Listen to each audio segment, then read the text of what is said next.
Buenas tardes, bienvenidos a Comentando. La década de oro del cine mexicano comprende las décadas del 40 y el 50.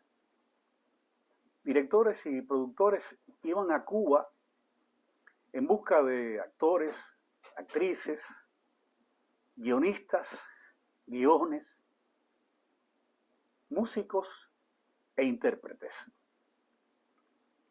Les encantaban las locaciones cubanas, la vida nocturna de La Habana y la belleza de los campos.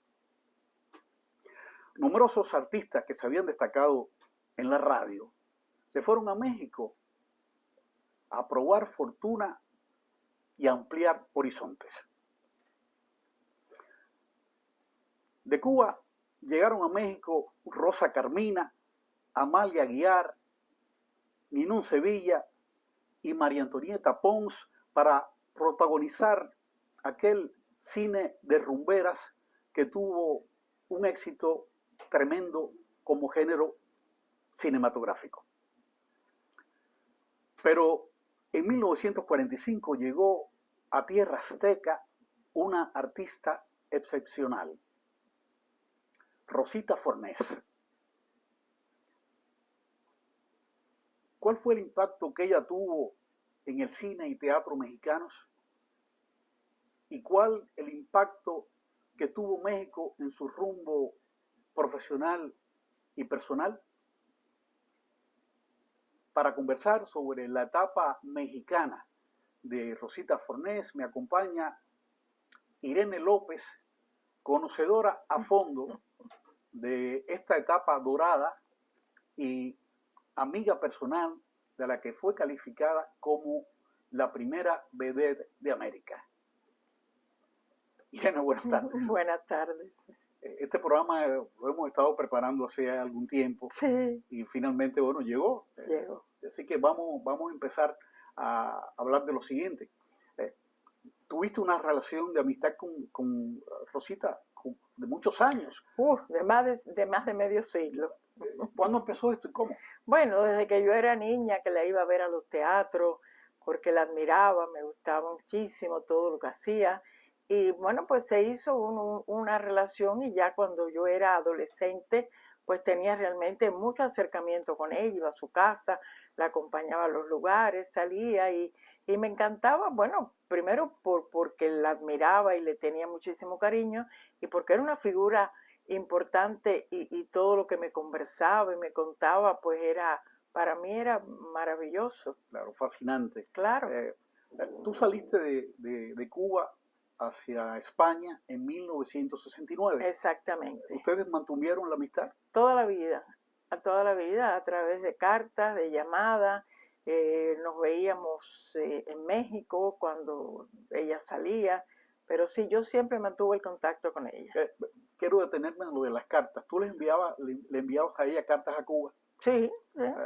¿A su dirección? No, a mi hermana Silvia, que también a su vez se las llevaba, y a través de ella era el contacto.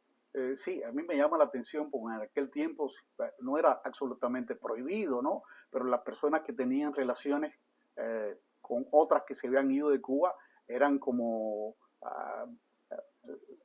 Era mal visto o en algunos casos podían vetarla, ¿no? Bueno, en una etapa sí, pero bueno, mi hermana hacía llevaba la carta y la traía de un lado para otro. Pero yo también en aquella época viajaba mucho, y yo la llamaba constantemente de México, de España, de la Argentina. Bien, bueno, de hecho, siguiendo este tema de la amistad entre ustedes, de hecho, los 2 últimos años en la vida de Rosita Fornés los pasó en tu casa de Coral Gables, ¿no es así? Así es. Y allí es donde muere en el 2020. Yo supongo que en ese medio siglo, o casi medio siglo, de que tuvieron amistad, conversaron muchísimo de lo humano y lo divino, ¿no? Pues sí, conversábamos mucho porque a mí siempre me gustó escucharla.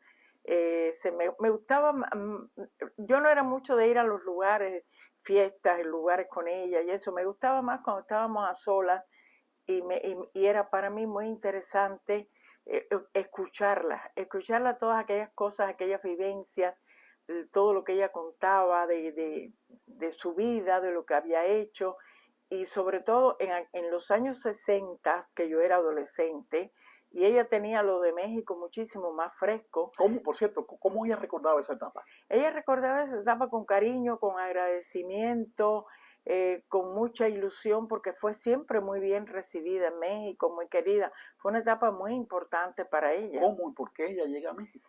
Bueno, ella llega a México porque ya ella empieza en el año 38 y hace una carrera Empieza en Cuba en el año 38. Cuba en el año 38, pero desde el año 41 exactamente ella despega como una figura muy importante, no solamente en teatro, que hacía obras importantes como Don Juan Tenorio, La Dama de las Camelias, hacía teatro de importancia, pero también hacía mucho teatro lírico y trabajaba con personas como Miguel de Grandi, Antonio Palacio, que fue quien vio en ella más que nadie su capacidad para ese género.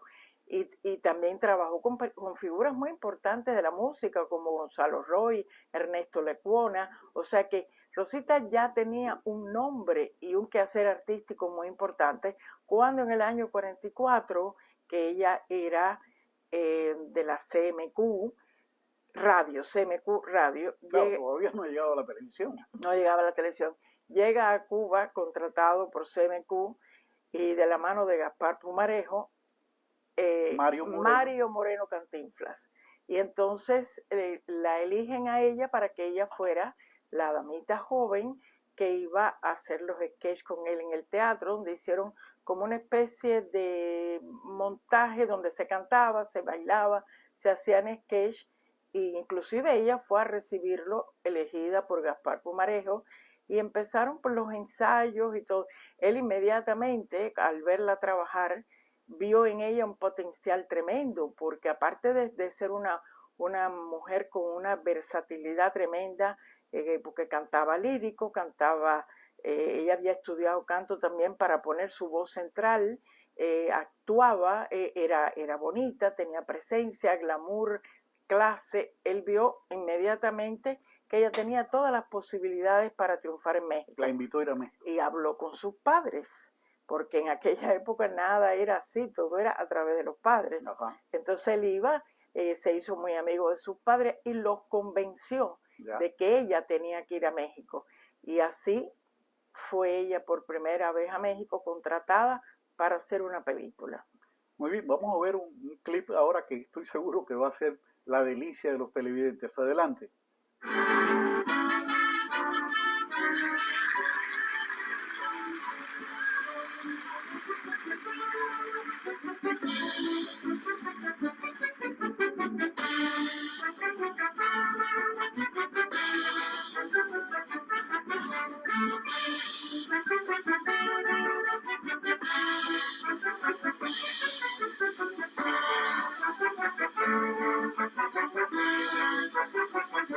Ella que siempre reía y presumía de que partía los corazones, lleva anillo de casado, me vinieron a decir, pero ya lo había besado y era tarde para mí, que publique mi pecado y el pesar que me devora y que todos me den de lado al saber del querer desgraciado que embrujó a la zarzamora.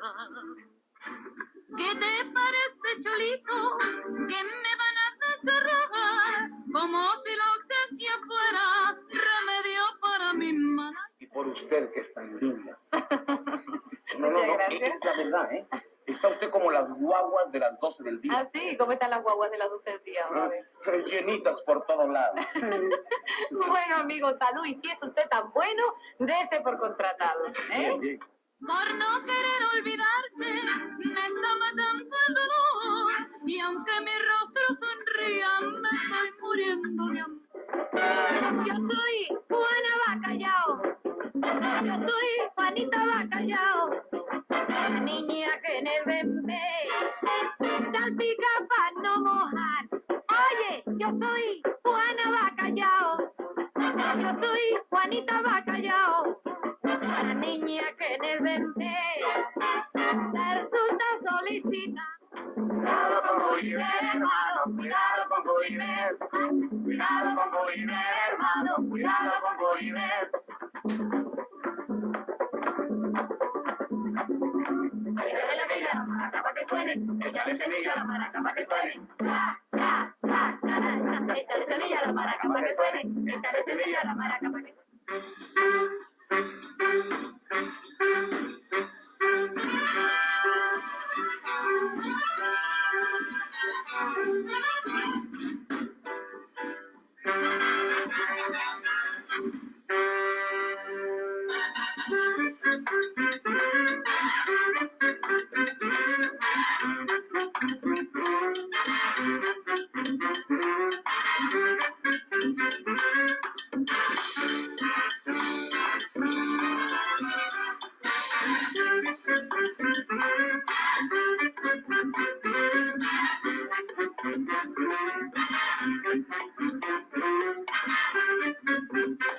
Son imágenes verdaderamente impresionantes, ¿no te parece, no?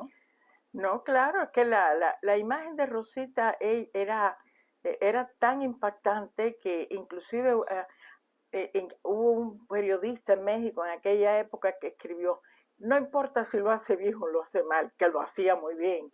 Ella sale y el público pierde el aliento. Ya. Puso él en un periódico. Sí, pero por ejemplo aquí en este primer clip vemos todas los virtuosismos de Rosita Fornés, Claro, cómo claro. canta, cómo baila, cómo actúa, es decir, Ella lo hacía todo. y la vimos codearse con ese extraordinario cómico que es Tintán. Sí, ahí está Tintán y trabajaba con Pardavé y trabajó con muchísimas figuras importantes de aquella época. Cuando ella llega a México en el año 45, ya ha despegado el cine de rumbera, sin embargo, Rosita es una artista diferente. ¿Qué es lo nuevo que trae Rosita? ¿Por qué no se parece a las primeras artistas cubanas que llegan allí?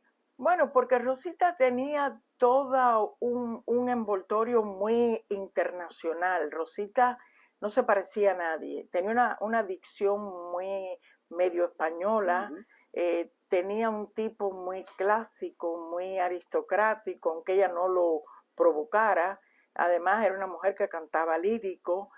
Eran unas condiciones completamente diferentes a lo que yo no creo que hubiese ninguna artista cubana que hubiera ido hasta ese momento que reuniera todo ese quehacer artístico que hacía Rosita. Ya, indudablemente ella tenía ya toda una experiencia, era toda una profesional cuando llega. Sí, claro, ella llega con un nombre grande y habiendo hecho una cantidad de cosas importantísimas en Cuba. O sea, ella llega con un nombre, ella llega como una artista importante, famosa, y así la recibe el periodismo mexicano. Ahora ella regresa a Cuba, esta es una primera etapa que dura muy poco, regresa a Cuba y luego vuelve a México. Si ella regresa a Cuba y después al año siguiente hay un señor empresario argentino que se llamaba Roberto Ratti que llega a Cuba buscando una figura importante para una revista que él piensa montar en México. Y ella, sin saberlo, la embajada argentina le da su nombre a ese empresario.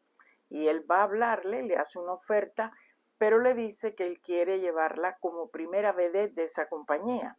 Entonces ella pregunta, ¿qué hace una vedette? Y él le dice, lo mismo que usted hace, cantar, bailar, hacer coreografía, tener toda un aura de gracia y poder hasta animar en un momento, Ser ella misma. pero tiene que enseñar un poco las piernas. Esa era la condición. O sea, ya ahí, porque hasta ese momento nunca lo había hecho. Pero él convencen al padre, el padre la acompaña y le hicieron una muy buena oferta y era bonito lo que iba a hacer y ella estaba loca por regresar a México. Rosita Fornés estuvo vinculada en México con dos cómicos extraordinarios. Fueron, bueno, Mario Moreno, Cantinflas y Manuel Medel. Así es. ¿Cómo se inicia la relación con Cantinflas? Y además quiero que me explique si verdaderamente hubo algún amorío entre ellos. Bueno, amorío no, porque en aquella época era muy difícil tener amorío. Cuando Mario Moreno va a Cuba, como dije antes, y ellos trabajan juntos, él lógicamente era muy fácil enamorarse de Rosita. Él visitaba su casa, pero él se vende un poco como que él estaba casado con una de apellido Ivanova, rusa. Entonces él como que prometió divorciarse y no lo cumplió. Bueno, no, él decía que se estaba divorciando, pero el padre, con más experiencia, se dio cuenta que eso no era así e inmediatamente cortó el inicio de esa relación que para ella fue su primera desilusión amorosa. Es decir, hubo una relación sentimental. Él se enamora de ella y ella de él. Y ella de él. Y sí, pero eso no llegó a nada, pero siguieron siendo amigos y se profesaban un cariño de amistad de toda la vida. Bueno, ya más adelante ella contrae matrimonio con Manuel Medel. Exactamente. Ellos se conocen en una revista en el Teatro Tívoli, que ella es contratada como vedette, como la primera figura, y él como cómico. Allí coinciden. Aquí vemos a Manuel Medel. ¿No sería esa revista?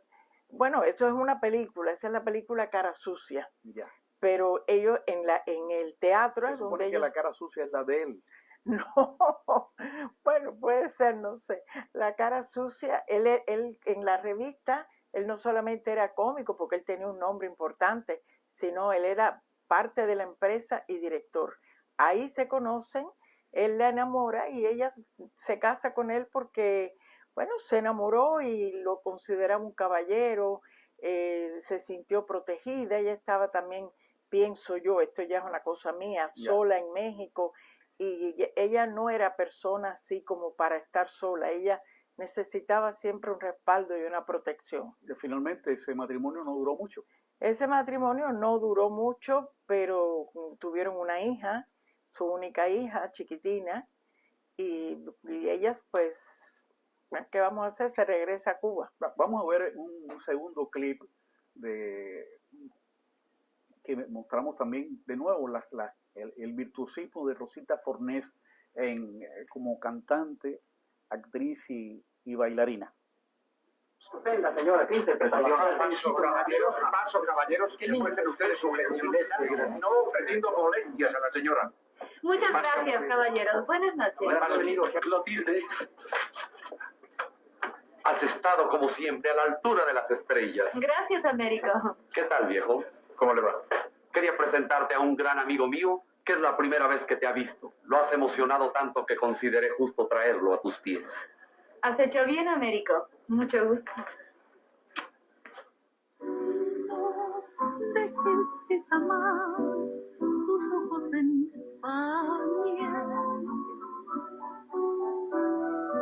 El llanto que no brota es el mejor. No vuelvas a llorar, no vuelvas a empañar. ¿Qué te pasa, Olga? Déjame, Roberto, no es nada. Ya estoy bien. Perdóname. Comprendo lo que has sufrido. Necesitas descansar cuanto antes.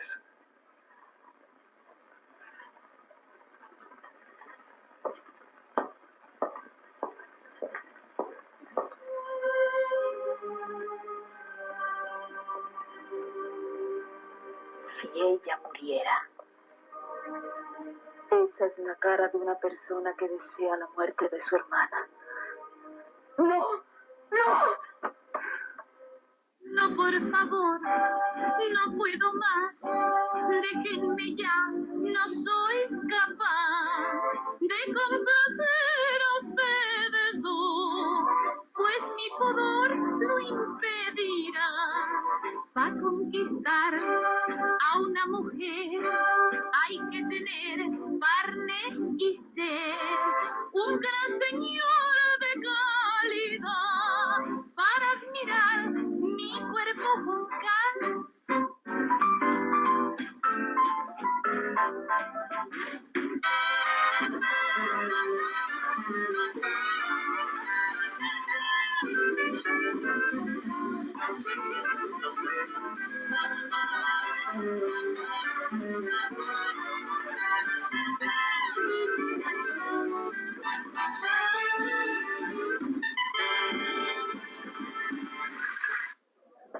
Con permiso, señora, quiero decirle que en toda mi existencia jamás se atrevieron mis sueños más audaces a imaginar que un día tendría delante de mí a una mujer tan arrogante, tan exquisita, tan increíblemente bella como es usted. Precioso cumplido, ¿verdad? Sí. Es usted galante y me gustaría poder contestar a su gentileza. Desgraciadamente es tarde y voy deprisa. Espero volver a verlo en mejor ocasión. Sí. Bese usted mi mano y adiós.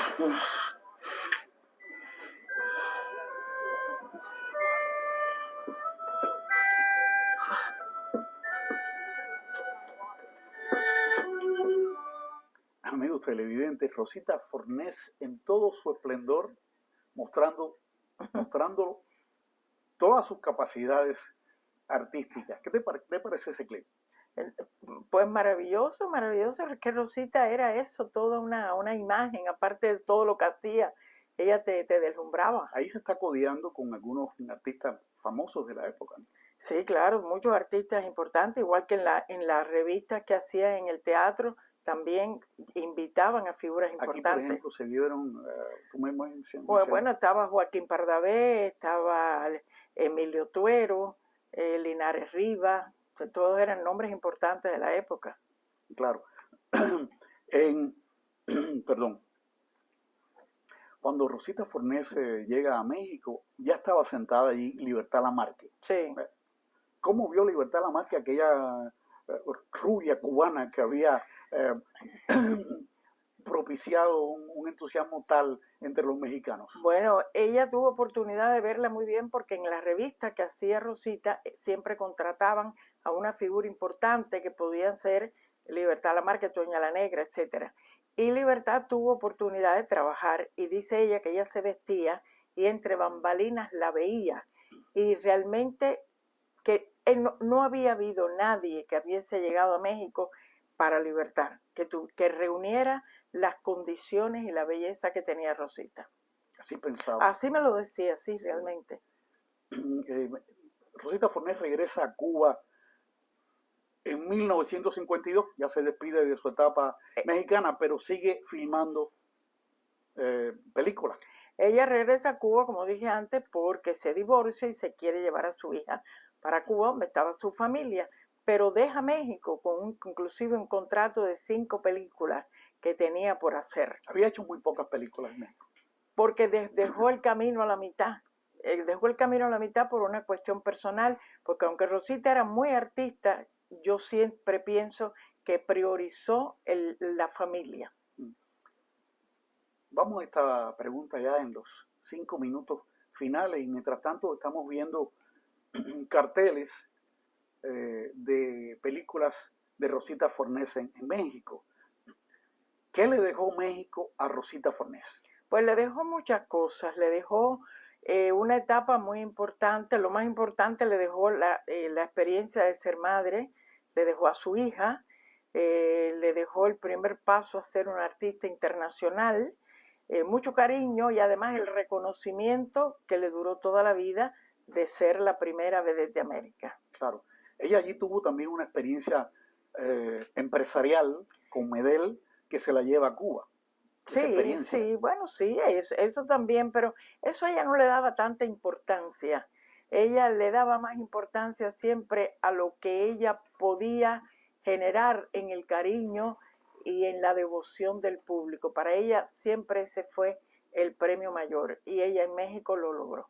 Sí, también pudiéramos decir que en esa estancia perfeccionó su arte, es decir, que digamos que acumuló todo un potencial que le serviría para emprender pasos en el futuro. Sí, bueno, ¿no? ella siguió haciendo lo que ella hacía en Cuba, porque ella ya trabajaba ya ella había hecho muchísimas obras en Cuba importantes de zarzuela y opereta, y lo siguió haciendo en México. Ella trabajaba con Plácido Domingo Padre, con Pepita Envil, que era la esposa, o sea, ella hizo grandes temporadas, inclusive cuando ella se fue, decían que el teatro de México no era lo mismo sin Rosita Fornés.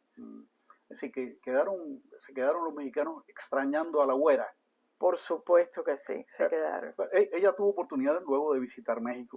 No, sí, ella fue muchas veces después, pero ya de otra manera y de vez en cuando, pero no en ese auge. Yo creo que Rosita, si no se va en ese momento, hubiera hecho una carrera espectacular, hubiera tenido una dimensión más internacional de la que tuvo, porque no pudo ser, fueron otras condiciones, pero Rosita fue única. Yo no creo que haya ningún artista que reúna todo lo que Rosita reunía. Seguro que sí, yo creo que además ha quedado demostrado en estos clips que hemos puesto, ¿no? Que probablemente hayan sido vistos por primera vez por la mayoría de nuestros televidentes. Y en este sentido creo que ambos tenemos que darle nuestras más expresivas gracias a Tony Pisani, que fue asesor audiovisual en torno a estos videos. Y bueno, gracias Tony por tu ayuda. Irene, lo mismo, te agradezco mucho tu presencia en Comentando siempre. Tu presencia aquí genera después un entusiasmo entre los televidentes y estoy recibiendo llamadas y mensajes. Bueno, qué bueno. Que se repita, etcétera, y se vuelve a repetir el programa y siguen aplaudiendo. Así que muchas gracias.